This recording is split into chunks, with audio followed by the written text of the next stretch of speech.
Good evening and thanks for joining us on the Week in Review. I'm Nick Blumberg. A meeting of Chicago's Police Oversight Commission turns tumultuous as protesters call out CPD Superintendent Larry Snelling. CPD! KKK! ICE! They're all the same! Snelling's long-awaited appearance centered on whether Chicago police aided federal immigration agents, with the top cop arguing his officers kept anti-ICE demonstrators safe. It is a responsibility I carry with the weight of every student's future in mind. After nearly a year, Chicago Public Schools finally has a permanent leader with the elevation of interim CEO Macquline King. Meantime, Mayor Brandon Johnson moves to oust the head of the Chicago Housing Authority Board and claims commissioners broke the law in hiring a new CEO against Johnson's wishes. And they've accomplished something, and it's not just another tournament or event. the Fighting Illini gear up for their first Final Four appearance since 2005.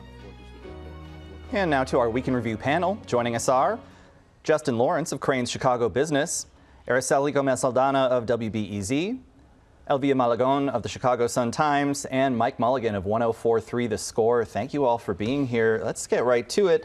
So Justin, you broke that story about the leadership fight at the Chicago Housing Authority. Haven't had a permanent CEO for a year and a half. Last month we find out the board hires Keith Pettigrew out of D.C. Why does the mayor claim that move wasn't legit?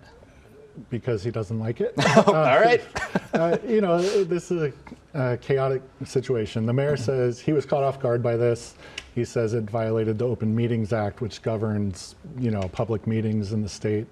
And he says, kind of in a confusing way, that the acting head of the CHA never really had that authority anyway. So they couldn't take that issue on, and they couldn't sign a contract, and it's all leading to a very confusing place where the mayor says, essentially, there is no single person actively in charge of the CHA right now.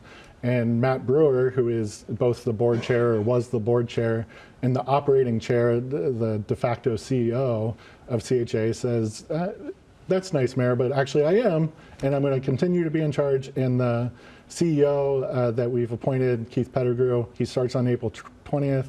No matter what the mayor said, that's still going forward. So, you know, it puts the mayor in a position where he has to back up these claims, and it probably means he has to take it to court. Yeah, and it's a weird situation. So he can't remove Matt Brewer from the board. He does have the authority to appoint the chair of the CHA board. And the mayor's claiming this was a unilateral move on Brewer's part, but there was a vote. It was 7-2, right? And those 6 other commissioners that voted with Brewer have issued a statement standing by their decision. I think the mayor would it's easier to pin it on one person and say this guy was doing it underhanded and that's why we have to undo all this. But unless he can convince people to go back on what their decision of 2 weeks ago, like I said, it's going to end up in court. Yeah, it feels like even if you know, he makes this temporary victory, there's still the votes to hire Pettigrew. Yeah. You know, Araceli, does this feel like more of what former Mayor Lori Lightfoot ran into, that sister agencies, that the city council, they're not just going to be rubber stamps anymore? Yeah, it just adds to a lot of confusion, right? And who's in charge and how did we get here, right? And so then we start kind of even looking back to some prior decisions that have been made by some of these very same elected officials, and it causes a lot of confusion. And of course, you know, Elvia, Mayor Johnson's chief of staff today warned there could be consequences for the CHA board. Seems like this could be a nasty legal battle, and, you know, CHA residents just caught in the middle. Yeah, exactly. And I'm sure they would like some answers because, as it's been reported, there's a lot of issues about the conditions and quality of these housing units. So I'm sure they do want someone that they could turn to and really seek for answers for what's going on. So they're definitely caught in the middle of this, and it does seem like there possibly is going to be a legal challenge to this decision. Yeah. So it could really drag on and be really messy for residents. What is he looking for? What did the mayor want? And is there a person in particular? Or I don't understand the. Yeah, he has been pushing now former Alderman Walter Burnett, a political ally who retired from the city council end of last July. That sounds right. Yeah. And he has not been able to be appointed because he has these conflict of interest issues that he needs waivers for that have not come from HUD, and that's kind of what drove this. You know, Brewer, this didn't come out of nowhere. Brewer has said during the fall, like, we need to move forward with an appointment. It doesn't appear Burnett is going to work. So that's the mayor's goal, and still appears to be his goal. But how he gets there, it's very confusing. I think it should be noted, this has been an agency that has not had a permanent leader since October of 2024. Right. Wow. And it represents 65,000 households, the lowest income people in the city. And they have issues with their funding from the federal level. It's not a time to have a rudderless agency. Yeah, and of course we saw this at the CTA as well, that the mayor tried to push through an appointment for a permanent leader that was not well received by board members. Yeah, it didn't even make it onto a formal agenda. Right. So. All right. Well, a couple pieces of national news we want to get to. Elvia, on President Trump's first day in office, he signed that executive order trying to undo birthright citizenship. It's enshrined in the Constitution, affirmed by the Supreme Court. Back before the Supreme Court this week, and the arguments from the administration didn't seem to get a warm reception from justices. Not at all, and even from the justices that are considered conservative, appointed by Trump, even they seem skeptical of the government's arguments, and it really seemed, from the analysis that I've seen, it really seems unlikely that they will hold up President Trump's executive order limiting birthright citizenship. You know, some of the justices were really asking, like, how will this actually work? You know, are people going to have to go to hospital rooms to kind of figure out and verify who's a citizen, who intends to stay in the U.S.? So there's that aspect of it.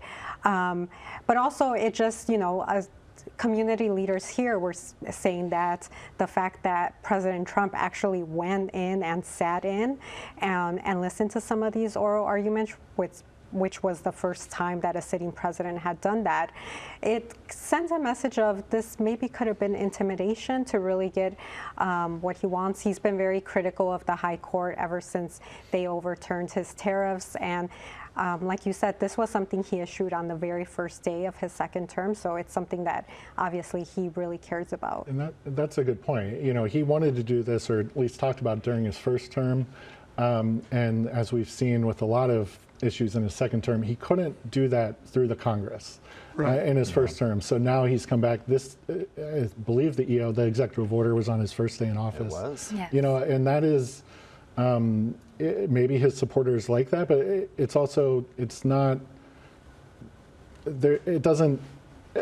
not the same as passing legislation. It doesn't come with the same longevity. It doesn't come with the same force. And it's something that really gets wishy-washy with the courts. And it's one of the things that the justices brought up, right? When we talk about the 14th Amendment and the way it was intended to be used, I think they wanted to keep it away from Congress. And one of the justices did say that just for this reason in particular. Another thing that the Trump administration has pushed, and he himself on his social media account, saying that the U.S. is the only country that has birthright citizenship, and that's actually inaccurate, and dozens of countries also have it. Yeah, and I mean, this notion of Trump showing up for oral arguments, breaking this long-standing precedent, Mike, do you think that could potentially, backfire on him? He hoped he could maybe sway with his personality. I thought it kind of backfired in that particular moment, because Justin Roberts, who is a guy that very rarely allows his opinion out until he writes it, he apparently clapped back at one of the lawyers and said something about, it doesn't matter what you think is the law, it's the Constitution. And you rarely see him kind of show a little peak, and I thought he did in that moment. Yeah, I don't think that they appreciated that. You know, there's separation of powers, and he's able to do that, but there's a reason why it was unprecedented, and I think it upset the justices. And of course, sitting next to Pam Bondi, who the next day was out of the job, but that's politics. Interesting guest choice there. Indeed. All right, Elvia, another Trump executive order, this one ordering all Department of Homeland Security employees to be paid, not just TSA agents. Although Congress has yet to, actually finalize a deal to end this partial shutdown. You have to imagine federal employees who have now lived through multiple shutdowns in the past year are thinking about looking elsewhere for employment. In fact, many already have. Yeah, definitely. And, you know, I did check to see has there been any progress before I got here. Yeah. Nothing. And it looks like maybe the closest progress we'll get is by mid-April when Congress returns. And so really we're seeing stories of, for example, food pantries being set up for federal workers, which seems just crazy because, you know, that's supposed to be a federal job has really been seen as a stable job in the U.S. with, you know, solid pay, solid benefits, and that's really being upended right now when they don't really know when they're going to get paid. All right. Well, turning back to some local news, Chicago Police Superintendent Larry Snelling made a long-awaited appearance last night at a meeting of the city's Police Oversight Commission and got pretty contentious. Let's take a look. Our officers showed up to keep down violence.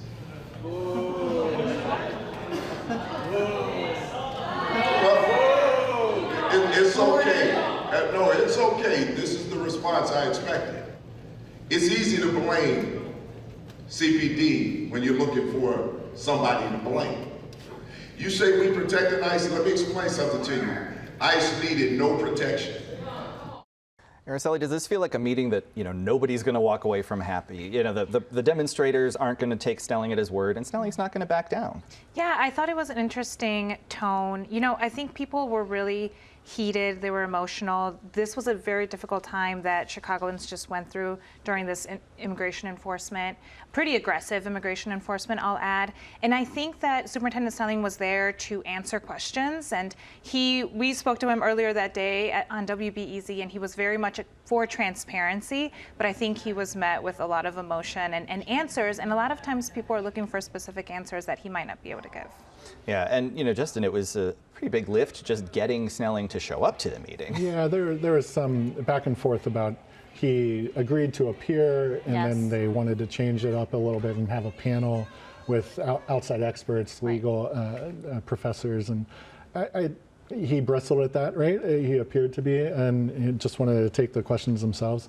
I thought he made an interesting point in that, saying that you know, complying with the city's welcome and city ordinance to not comply with federal officers was easier before this very aggressive crackdown. It's one thing to not work with them on releasing people from jail, but when they're out on the streets being really aggressive, going into neighborhoods, it put police officers in a tough position. And obviously there's a lot of people in the city that feel like they maybe blurred the lines of working with the feds. And he himself said that people don't understand the welcoming ordinance, and I think that a lot of people were confused during that time. We saw people asking who's in charge, what can be done in these situations. So I do agree. I think people want to learn more, and I think he could let us know. Yeah, but you know, you had folks calling for, you know, CPD, for example, to try and arrest federal immigration agents, which they do not have the authority to do. Right. All right. CPS board this week approved a 3-year contract to make Macquline King the permanent CEO. Just in one dissenting vote there, but otherwise harmonious. Yes. The one dissenting vote, I will say, Jennifer Custer, she has already said she plans to run for school board president this year, and I think that she was maybe had a forward-looking vote there. I don't know.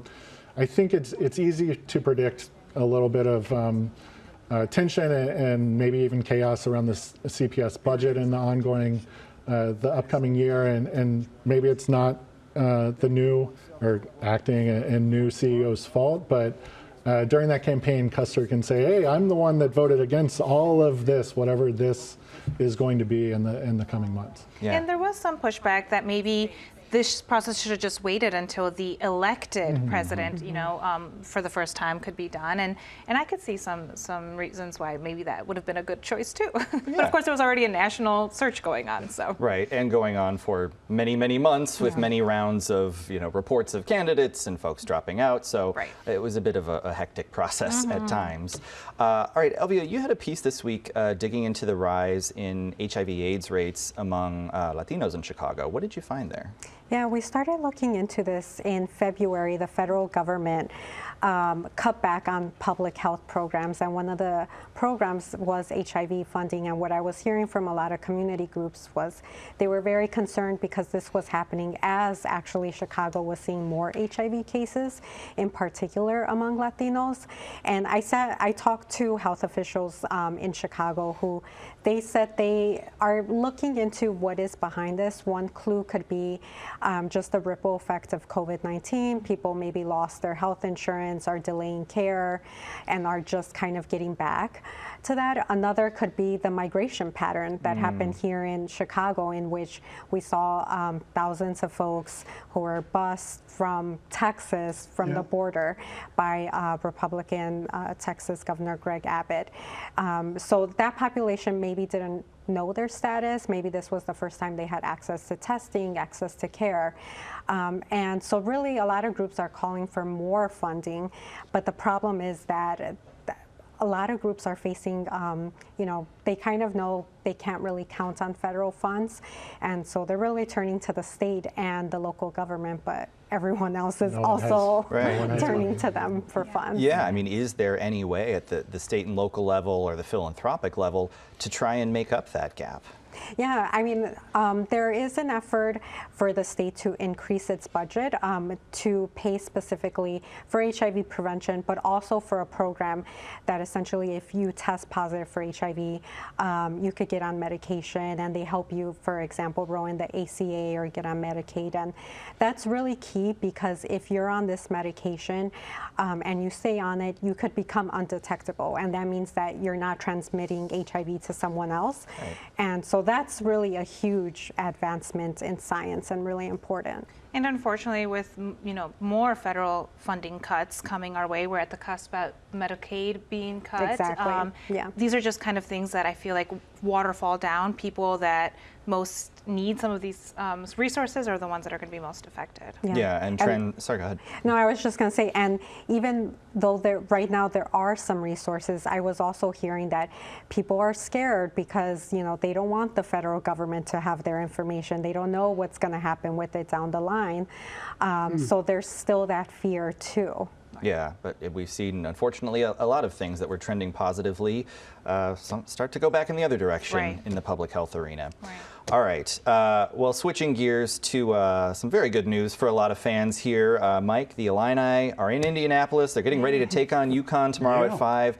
How do you like Illinois' chances? I really think they've got more than a legitimate shot. They're favored in the game, I believe, by 1.5 points. You wouldn't know if you were in Illinois, 'cause you're not allowed to bet them. But in Vegas, they got them as a 1.5 favorite. They lost to UConn earlier in the year, but the difference is that since that time, they're playing so much better, and they are such a better basketball team. And I think Wagler scored 3 points in that game. He's averaging 17 in the tournament.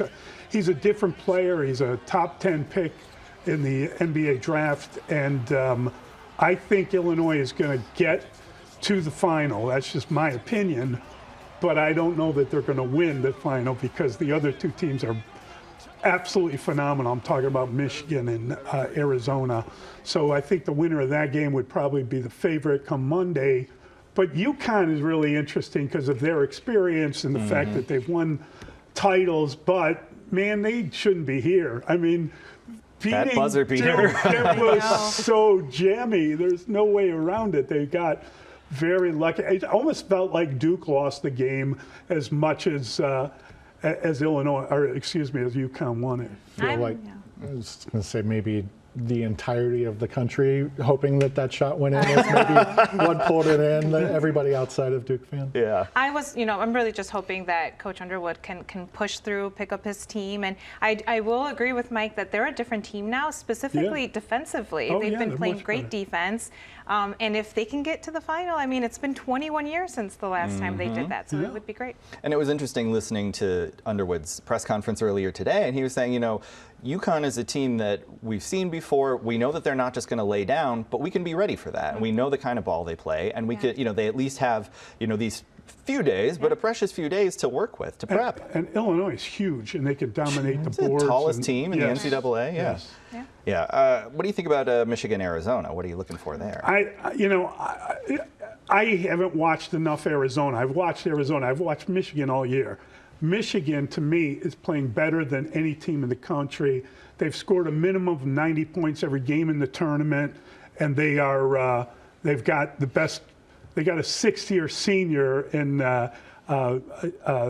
Ledneborg, who is probably the dominant player of the tournament. He's not as good a future pro maybe as Wagler is, but I think that's going to be an excellent game. Arizona has no obvious, Michigan has shot 44% on threes. The number one team in the country shot 41% on threes. So the danger would be if all of a sudden they start evening out, that could be a problem for them. But I like Michigan. I made fun of Duke there, so I should acknowledge that I went to Tennessee, and Tennessee played Michigan in the Elite Eight and lost by 79 points. I forget what it was. I turned it off. So. Anything can happen. And I just in want to this say tournament. you can always make fun of Duke on this show. That's fine.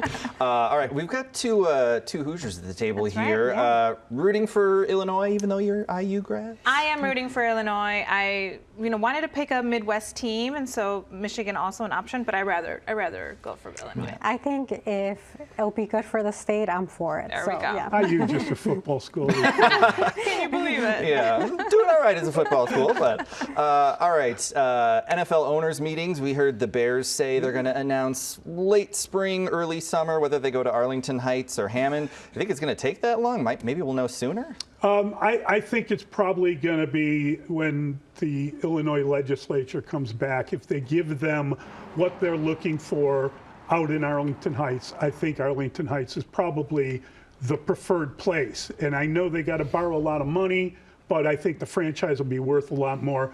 What they're being offered in Indiana is incredible. Yeah. I mean, it's a free building, and if they're there for 30 years, they then own it, and there's no taxes, anything.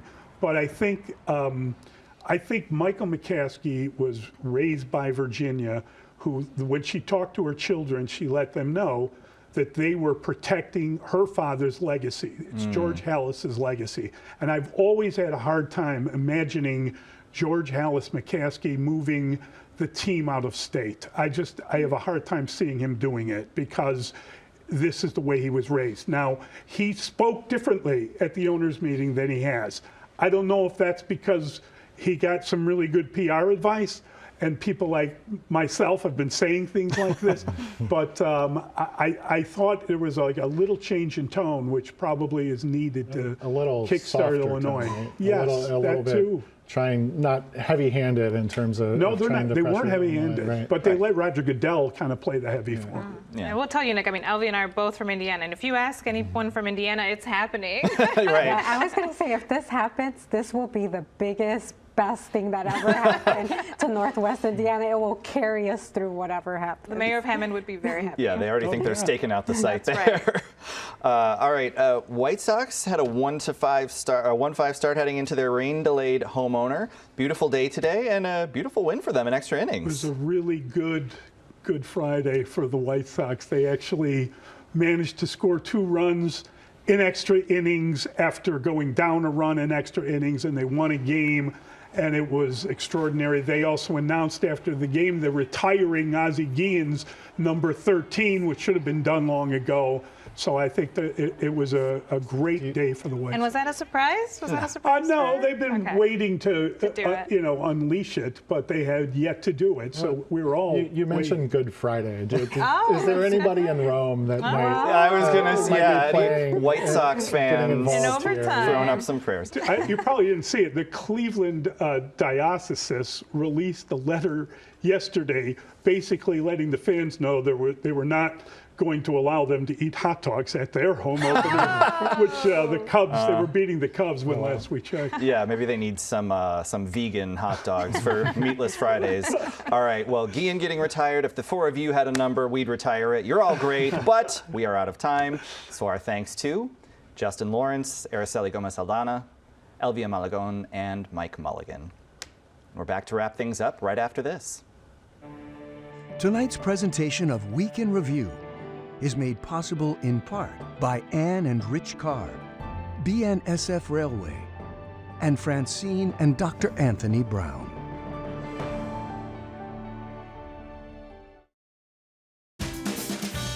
Chicago Tonight is made possible in part by the Alexandra and John Nichols family, the Polk Brothers Foundation. Additional support is provided by